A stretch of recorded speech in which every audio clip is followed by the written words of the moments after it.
હું doctor N M. Lakhani, president Indian medical association Junagadh branch અને અમારે સંલગ્ન ડૉક્ટરો જેવા કે Ayurvedic association, homeopathic association, dental association, Junagadh civil હોસ્પિટલના ડૉક્ટરો અને મેડિકલ સ્ટુડન્ટ બધા સાથે મળી અને આજ રોજ કલેક્ટર સાહેબને એક આવેદનપત્ર આપવા આવેલ. અમારી લાગણી, માંગણી અને વિનંતી કલેક્ટરને એવી છે કે અમે ડૉક્ટરો અમારા કામના સ્થળે સલામત રીતે અને વિશ્વાસપૂર્વક કામ કરી શકીએ એવા વાતાવરણની જોગવાઈ કરે.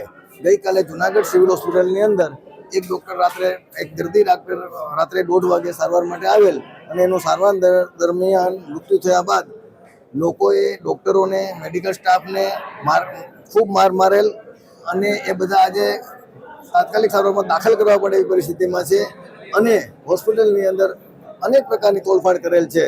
તો આવા વાતાવરણ છે, ડૉક્ટરો નિર્ભયપૂર્વક કામ કરી શકે એવી જોગવાઈ કરવાની વિનંતી છે. બીજું, થોડા દિવસ પહેલાં કલકત્તાની અંદર એક લેડી ડૉક્ટરને સાથે દુષ્કર્મ કરી અને મોતને ઘાટ ઉતારેલ છે.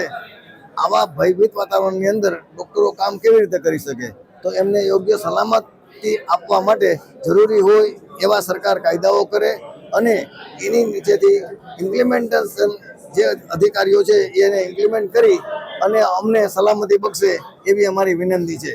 એ અનુસંધાને આજે અમે આ આવેદનપત્ર આપેલ છે. હા, સિવિલમાં સામાન્ય ઓપીડી ચાલુ છે, મોટાભાગની બધી ઓપીડી બંધ છે અને અમે તમામ ડૉક્ટરો જુનાગઢના તમામ બ્રાન્ચના એલોપેથિક, આયુર્વેદિક, હોમિયોપેથિક બધાએ અમારા ધ્યાનાકર્ષક રીતે દર્દીઓને હેરાન કરવાના અર્થથી નહીં પણ સરકારને ધ્યાન ખેંચવા માટે થઈ અને અમે અમારા કાર્યથી વેગળા રહ્યા છીએ. એટલે આજે અમે કોઈ પણ પ્રકારની ઓપીડી, ઓપરેશન કે તાત્કાલિક સારવાર બંધ રાખેલ છે. હું ડૉક્ટર તન્વી કાચા. આજે 17 તારીખથી લઈ સવારે 6 વાગ્યાથી 18 તારીખ સવારે 6 વાગ્યા સુધી હડતાલ કરવામાં આવી છે અને હડતાલનો એકમાત્ર ઉદ્દેશ્ય છે કે કલકત્તા હોસ્પિટલમાં જે ગેંગરેપ અને મર્ડરની ઘટના બની છે તો એનાથી દરેક ડૉક્ટરની સેફટી ઉપર એક સવાલ ઉઠેલો છે અને સામાન્ય માણસો સુધી એ મેસેજ પહોંચવો ખૂબ જ જરૂરી છે કે ડૉક્ટરનો એક અલગ સ્ટેટસ છે અને એ પોતાના દિવસ રાત એક કરી પોતાની સુવિધાઓને હડસેલો મારી અને તમારી મદદ કરે છે. તો એમની સેફટી જળવાવી અને એમનું એક માન જળવાવવું એ ખૂબ જ જરૂરી છે. તો આજે એ મેસેજ સામાન્ય માણસ સુધી પહોંચે એ માટે અમે એક પ્રતિકાત્મક હડતાલ કરેલી છે કે જેમાં ઇમરજન્સી સેવાઓ ચાલુ રાખવામાં આવેલી છે પણ એ સિવાયની બધી સેવાઓ બંધ કરવામાં આવેલી છે. ઇમરજન્સી સેવાઓ અમુક જગ્યાએ ચાલુ રાખવામાં આવેલી છે. તો કોલકાતાની અંદર એક ઘટના એવી બની છે, આરજીકર હોસ્પિટલ જે નામાંકિત હોસ્પિટલ કલકત્તાની અંદર છે, એમાં અમારે એક ઇન્ટરનલ તબીબ જે કાર્ય કરતા હતા, પોતાનું વર્ક કરતા હતા, એની સાથે એક જઘન્ય કૃત્ય કરી મવાલીઓએ રેપ કર્યો, માથે મર્ડર કર્યું. આવી ઘટનાને અમે વખોડીએ છીએ.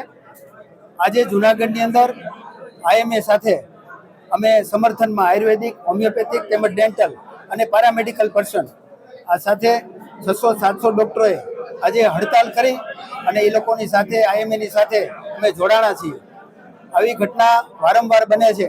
સરકારશ્રી આની નોંધ લેવી જોઈએ અને ડૉક્ટર નિર્ભય રીતે કામ કરી શકે એવો માહોલ ઊભો કરવો જોઈએ. જુનાગઢની અંદર આજે સિવિલ હોસ્પિટલની અંદર 2-3 દિવસ પહેલાં કોઈ તારીખ, સમય નક્કી નથી, પણ આજે હું એ કહેવા માગું છું કે જુનાગઢની અંદર જે ઘટના બની એ આવારા તત્વો કે જુનાગઢની અંદર આજે આતંકવાદનો સિવિલ હોસ્પિટલનો અડ્ડો થઈ ગયો છે, એને મુક્ત કરવો જોઈએ અને ડૉક્ટર નિર્ભય રીતે કામ કરી શકે એવો માહોલ સરકારશ્રી ઊભો કરવો જોઈએ.